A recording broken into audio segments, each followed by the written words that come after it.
Welcome back to another video about how to heal adoption and narcissistic abuse. If you're new to my channel, my name is Theodora. I work as a spiritual and psychological counselor, and I am an adoptee myself. In this video, we're gonna do a Q&A with questions that you have asked me on my social media, and I am dying to answer your questions. So I have picked out a few questions that I felt made sense to answer in this video. I have received a lot of questions and I'm unfortunately not able to answer all of them in this video. So I'm gonna save it for another video. So I'm gonna answer 5 of your questions about adoption and narcissistic abuse in relation to adoption. Narcissistic abuse is huge and it doesn't have to be related to adoption at all, but as most of you know, this is my field, this is what I'm focusing on, so it will always be in relation to adoption. Let's dive in with the first question from one of the followers. The person is asking how to navigate going no contact with adoptive family members. When I was thinking about the answer to this question, I thought a lot about this extremely difficult place that adoptees find themselves in when they decide to go no contact with their adoptive family. And we need to see it in a bigger perspective, because what has led up to this decision is most likely a lot of difficult conversations, it's a lot of conflict, it's a lot of options that adopted people have tried before they find themselves going no contact with the adoptive family.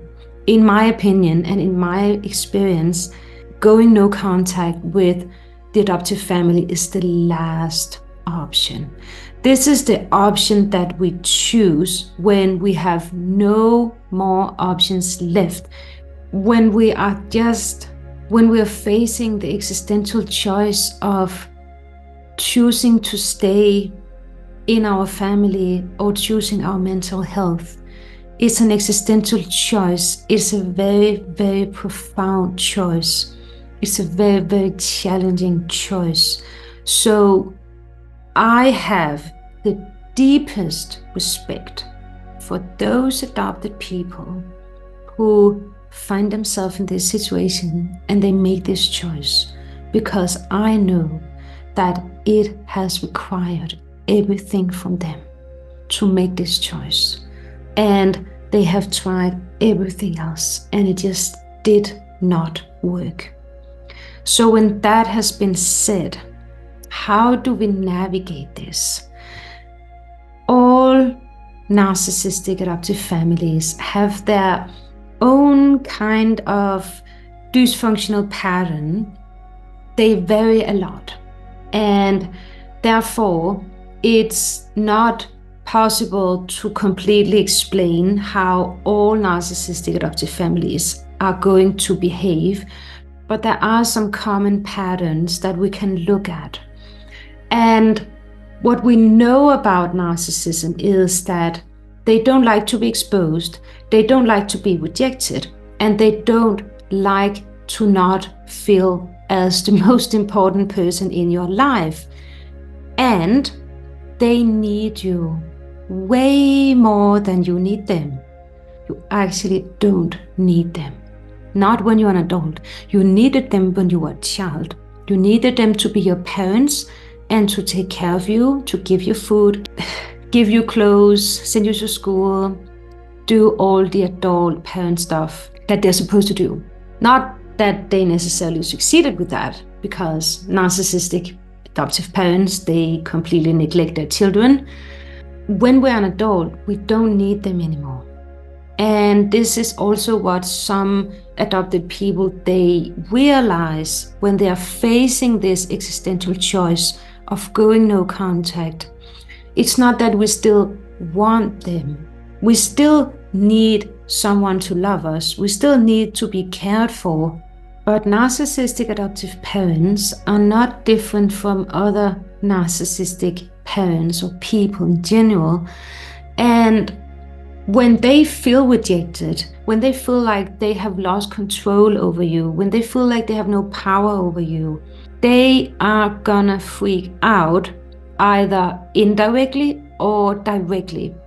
And this can look like in different ways. There are different scenarios that people I've worked with have experienced and have shared with me. Some narcissistic adoptive parents, they immediately drove over to the house or the apartment where the adult child was living and knocked on their door and completely freaked out. They made a huge scene, and it was so uncomfortable for the person. And the narcissistic parents, they tried everything to get the control back because they need that control, because their internal chaos is out of control. This is the only way that they can feel like they are in control. It's by controlling everything around them. And what we also need to understand about the narcissistic adoptive parents' needs is that they need you. You are a supply to them.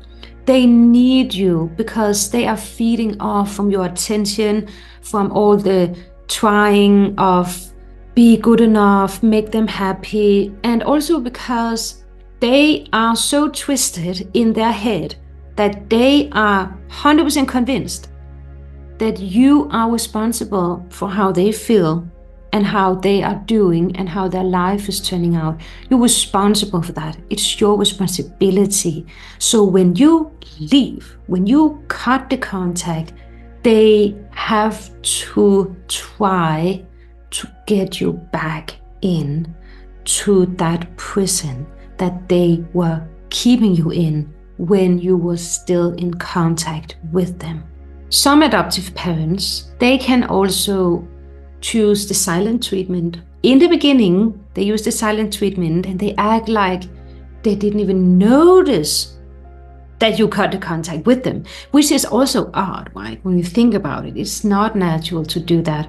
And then they will see if you run back to them, if you're reaching out to them, if you're breaking the radio silence. If you don't, and time goes by, they will use a different tactic to get you back. Maybe they try to call you if you have blocked them. Maybe they try to send you an email. If you don't respond to that, then they might send someone else from the family, and they are gonna hypnotize that other family member, and they are gonna put themselves in the victim role and make them believe that the adoptive parents is going to apologize to you. They have realized everything that they have done that were not okay and that they were not good enough as a parent, and all they want is to listen to you and repair what was broken.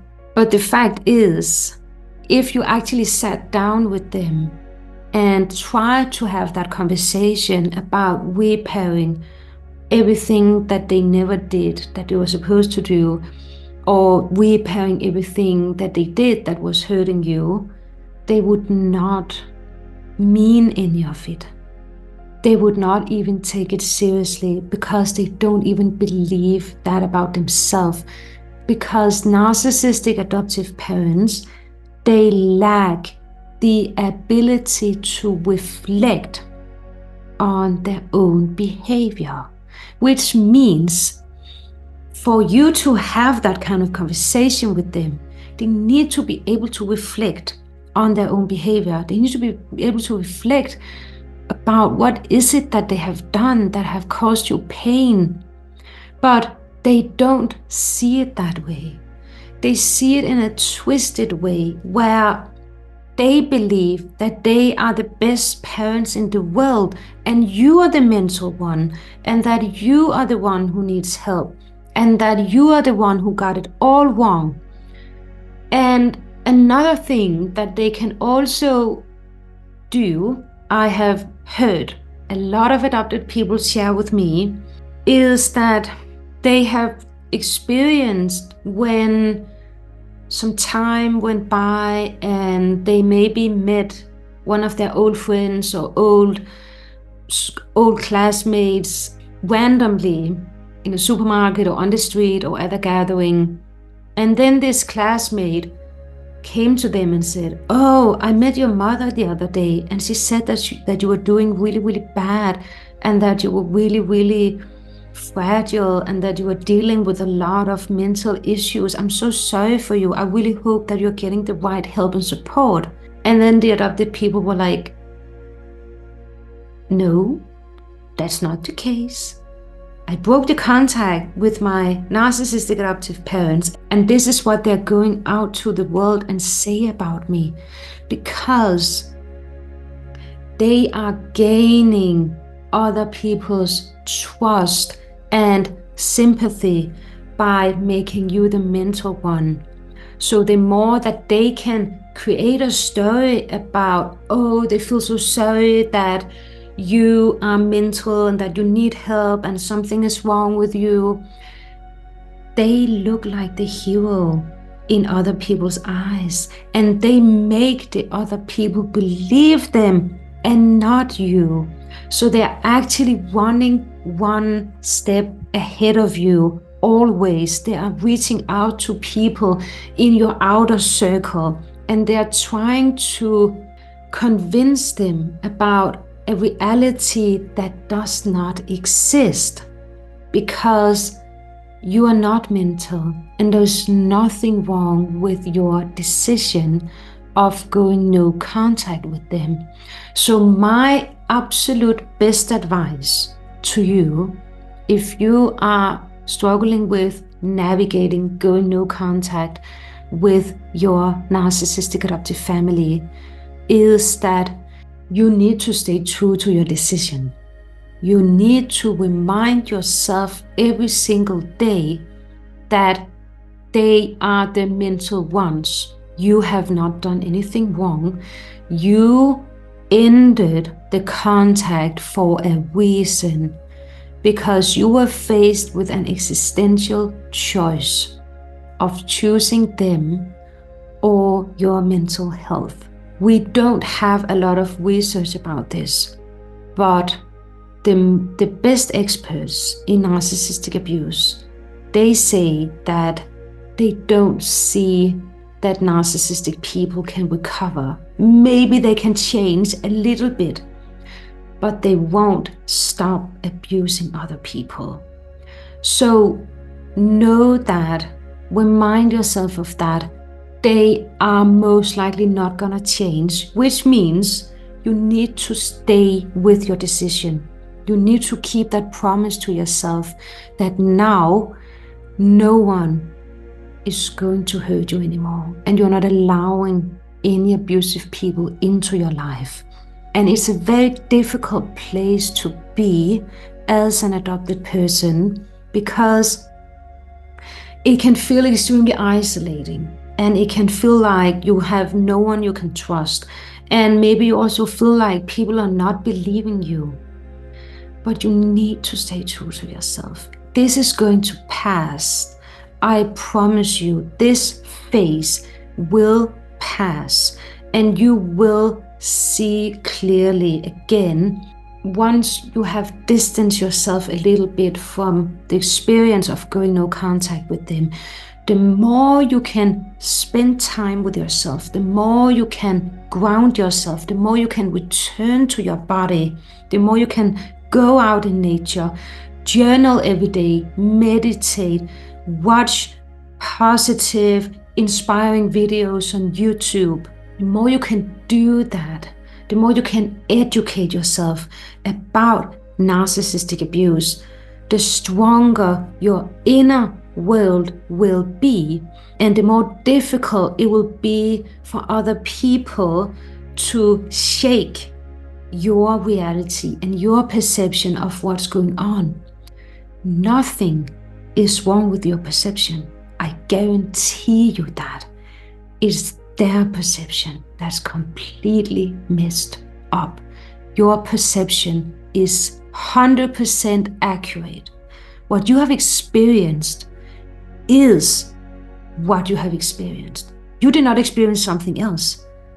This is what you experienced.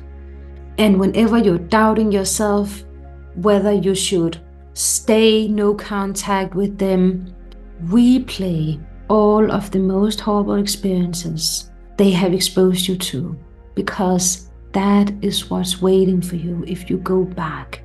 And I'm not the one to say that you should continue not having contact with them. I just want you to understand what it is that you're up against. And I want you to understand what is it that's waiting for you in the future if you go back to them. Because it's gonna continue. The abuse is gonna continue. And I think this is where we are doubting a lot, because there is a part of us that's thinking, but it's my family. How can my own family, adoptive family, how can they treat me like this? That's not possible. It should not be like that. They should never have done that. And you are so right about that. They should never have done it. But they did. They did. And now it's over. You ended the contact with them. And it's over. Take a deep breath and say to yourself, it's over. They're not gonna hurt me anymore. I have liberated myself from this mental abuse, from this prison. And I deserve to be happy now. I deserve peace. I deserve to live the life that I want. I think also because there's something about this question where I also get this sense that there is a loneliness that's attached to the question, about feeling very lonely with the decision. And I just want everyone who's experiencing this at the moment to know that you're not alone. You're not alone. We are so many adopted people who have faced the same existential choice like you have. And it was just as difficult, and it was just as painful and isolating as yours is. But you're not alone. We might not speak up about it because we are deeply afraid of the narcissistic person still, and we're afraid of all the narcissistic persons enable us, because they're watching us. They're watching all our social media. But it doesn't change that we also went through it. So you're not alone. I guarantee you that. You are not alone. The next question from a dear follower is how to navigate the extended family that ends up confused because they never knew the real situation. I love this question. I don't love the scenario and the situation, but I love the question because this is something that I have heard so many adopted people go through, and they have been so frustrated and they have felt so lost in how to navigate this, because we are potentially dealing with recruited flying monkeys, enablers of the narcissistic adoptive parent, which means that we cannot really trust anyone in the extended family because we don't know, we have not mapped out yet what the narcissistic adoptive parent had said to them already, because you can be 100% sure that the moment you go no contact, 'With the narcissistic parent, and they realize you were no contact, they will run out to everyone else in the family and try to control how they are perceiving the whole situation. Just like I mentioned in the previous question, the way we deal with this is by having very, very firm boundaries. And I know we might be completely emptied for boundaries. At this point, maybe we have never learned to set any boundaries if we grew up in a narcissistic adoptive family, because boundaries does not exist in that type of family. So my best advice to you would be focus on building strong boundaries within yourself. And one of the ways you can do this is by writing down all the beliefs you have when you want to set a boundary. You need to look at what is it that's in the way for you to set a boundary. So let's say you're writing down, I don't feel like I can set a boundary because then I'm a bad person. Or I can't set boundaries because then I'm selfish. Or I'm afraid to set a boundary because I don't want to hurt the other people.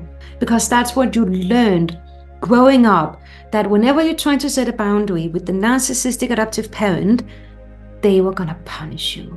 And one of the ways they punish their children is by putting themselves in the victim mentality, victim role, and say, oh, you have no idea how much you're hurting me when you're saying this, and I just tried to do the best for you. And you're like, but you just crossed my boundary, and I'm trying to tell you you crossed the boundary. And there's nothing wrong with that. But this is why they get it so twisted, where they're turning the whole situation around and they end up making you the bad guy. So these experiences, you need to map them out, and you need to write down that you are allowed to set a boundary. So therefore, you can start by writing down all the beliefs you have, all the fear you have around setting boundaries, and really feel into yourself. How does it feel like when you are imagining that you're setting a boundary? And if it feels terrible, if it feels so frightening, you need to sit with that and need to forgive that part of you that were punished for setting a boundary, for trying to set a boundary in the first place when you were a child. This theme about setting boundaries is also something I'm gonna cover in my upcoming book about how to navigate adulthood as an adoptee. It doesn't address narcissistic adoptive parents. That's gonna be in my next book, but there's still gonna be a whole chapter around boundaries. So you can look out for that when my book is gonna be published. The last thing I want to say about this question is that you need to be a little bit on guard how much you share with the extended family. You need to notice them, watch them a little bit before you share too much, because you need to find out, are they believing the narcissistic adoptive parent, or are they believing you? If the narcissistic parent have some kind of grip on them, then you can't really rely on them. They might turn their back on you. They might throw you under the bus if the narcissistic parent have already recruited them to become a flying monkey. So again, to sum this up, you really, really need to build strong boundaries. You need to stay true to what happened, and you are not responsible for convincing the extended family about what you experienced. If they really care for you, if they want the best for you, they're gonna ask you, what happened? I wanna know everything that the adoptive parents did to you. If they're not even asking that question, there is a chance that either they're not ready to face the truth, they're not ready to change their perception of the narcissistic parent because it's too painful to realize that this person has abused you throughout your whole childhood. And that's why some family members, they will rather live in an illusion and deny the reality than facing what it is that actually happened, because the truth hurt, but the truth also set us free. But they are too afraid of facing the truth, so they rather live in the illusion and the painful state. And that's their choice. That's not your choice. It's not your responsibility. It's their choice. And if they are not interested in listening to what you have experienced, you can gracefully move away from them, take a break from them, have them a little bit on distance. Not that you need to cut all contact with them, but maybe you don't need to be in that much contact with them at the moment. They need to realize it themselves. They need to be open to listen to you. Before they are open to do that, you don't really need them to come and try and tell you that what you experienced never happened. The third question is very interesting because it regards the stress that's being transferred from the mother to the fetus before the child is even born. So the question is, did women in homes for unwed mothers create more stress cortisol and other stress hormones that affected their infants as unborn children even prior to birth? So I want to address this question by talking about what happens when a child is being created in a woman's womb. We know from science that the fetus is strongly connected to the mother's emotional state, and it is experiencing the stress level of the mother. We know that from science. So this means whatever state the mother was in when she was carrying you, it has affected you one way or the other. And we also know that a fetus can literally feel if the mother is rejecting it before it's even being born. If the mother is rejecting the fetus in the womb, if she doesn't want it, if she's been forced to not keep it after it's born, if they, for like religious reasons or cult reasons, are not being supported in keeping the child, they will reject it. They will emotionally reject it, and the child can feel that in the womb. This is very, very interesting, and it's fascinating in a very devastating way, because a lot of the adopted people I have worked with who had different stories about what happened while the mother was pregnant with them.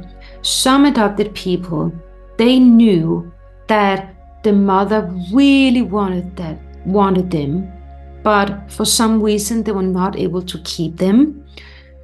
Other adopted people, they knew that the mother did not want them.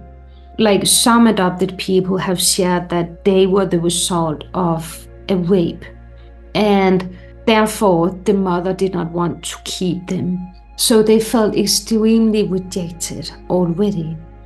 And I have seen a pattern in some of the people I've worked with, where those who knew they were not wanted from the beginning, the mother did not want to keep them, they carry a deeper abandonment wound than the other adopted people who knew that their mother really wanted to keep them if it was possible.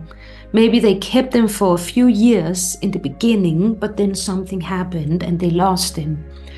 We have also heard a lot of stories about that these orphanages, they just come and pick up the children and take them from the women. And these adopted people, they have a different kind of abandonment wound. It has a different shape and it shows up a little bit differently.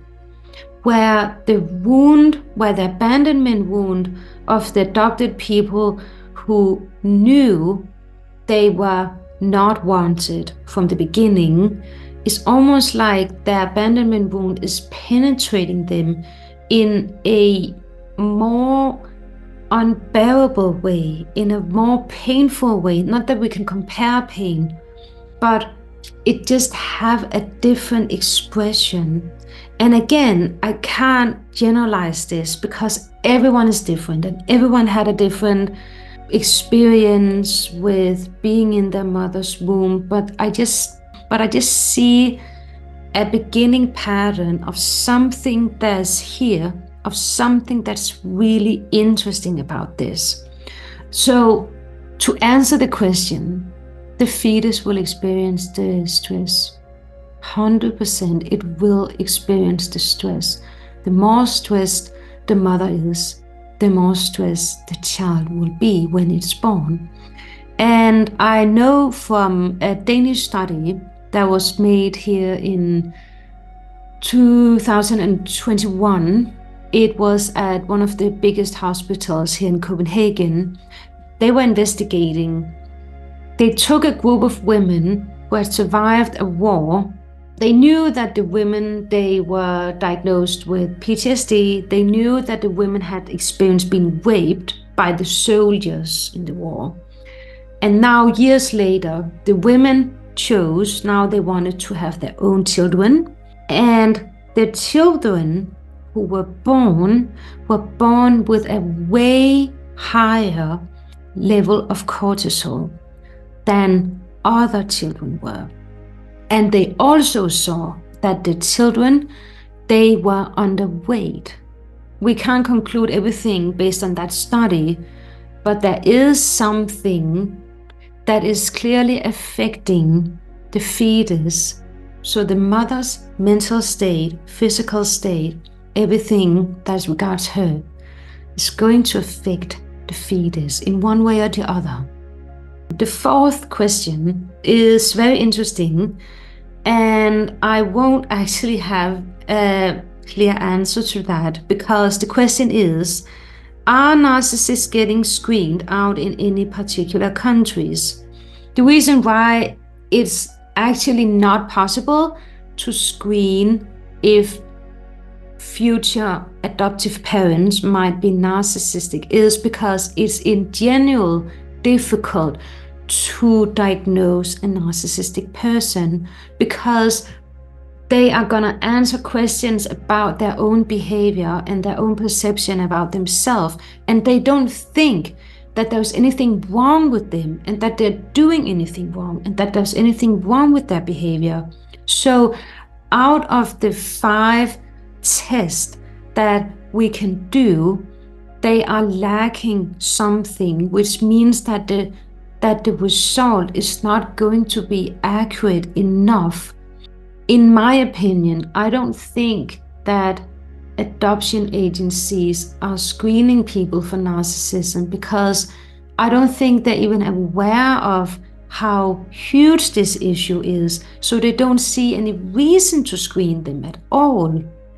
The last question, the 5th question, is there hope? What do you see on the horizon? What are some of the positive as a result of your own work? I'm not 100% sure whether the person means the result of my personal work or the result of my professional work, but I will try to answer if it was both. Is there hope? There's always hope.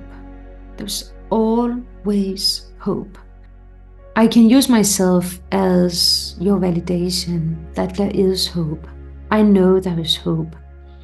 I went through a very, very difficult childhood, experienced some very, very difficult things in my adoptive family. I'm not in contact with my adoptive family anymore because I was also faced with the existential choice of choosing myself or stay in the family. I have lost so many family members and it's been so painful. You have no idea. Sometimes I still wish that things were different. I still wish that they would change. I still wish that they would not walk around and saying to everyone that I'm mentally ill and that I need help. I wish that they would take responsibility for what they did. But until they are gonna do that, I'm gonna live my best life without them. And it took me years to get to the point where I'm today. I remember one day when I was sitting down by the water because that became a morning ritual for me when I was going through a very hard time in my recovery process. I went down to the water every day and I sat there drinking my coffee, journaling, and I kept praying to God. I prayed to God every day. And I'm not religious or anything, but I believe very, very strongly in God. And I kept praying and I said, I just want to be happy. I want peace. I want this to go away. I want the pain to go away. And I kept visualizing the life that I wanted to live. I kept visualizing how I wanted to feel around the people that I have chosen to have in my life. And I kept imagining where I wanted to live and that I wanted a huge forest very near my house. And I wanted to go to work every day and be so happy. And that I wanted to make a change for adopted people who had been through all this suffering like I have. It's funny because recently I woke up and I just realized that now I was living that life. It had changed without I even noticed it. I had been noticing that I was feeling better and that I was surrounded by genuinely caring, authentic, loving people. But it took a very long time to rebuild that trust within myself, firstly, and then with others. That was a huge part of my recovering process that I needed to trust myself again. I needed to learn to trust myself again. And I have a lot of other YouTube videos that really dives into that. And I recommend that you watch them afterwards because this was a huge thing for me. If I did not trust myself, how could I set boundaries and how could I let other people in? Because it requires trust and it requires that we trust that not everyone are narcissists and that some people they are actually good people. And in my professional work, I have seen people rise from the ashes. I have had adopted people that came to me and they said, I can't do it anymore. I want to quit. I can't do it. It's too hard. It's too painful. I can't see the light of the end of the tunnel. And then they went through these dark periods where I was supporting them. And then months after, they came one day and they were completely transformed. And they were like, I did it. I got through this dark period and I can finally see the light at the end of the tunnel. But what I saw that they did was they made a commitment to themselves where they said, I am gonna reach for my best life. I am gonna end this pain within me. I'm gonna let the past stay in the past once and for all. And I'm committed to do the work. I'm committed to do the hard work. So they did that. And they slowly began to blossom. And now they are having more amazing people in their life. Some of them have met an amazing partner that they could even imagine was possible. Some of them moved to a new location. They got a new job that was even better. They got rid of the old job where their old boss was a narcissist, and they just feel at peace with themselves. And they trust that no matter what happens, they are gonna be okay because they made it this far. And then they can also get through new obstacles, new situations that's gonna happen. My final words to this question is that I think we also need to have a lot of respect for our own process because it doesn't look like other people's processes.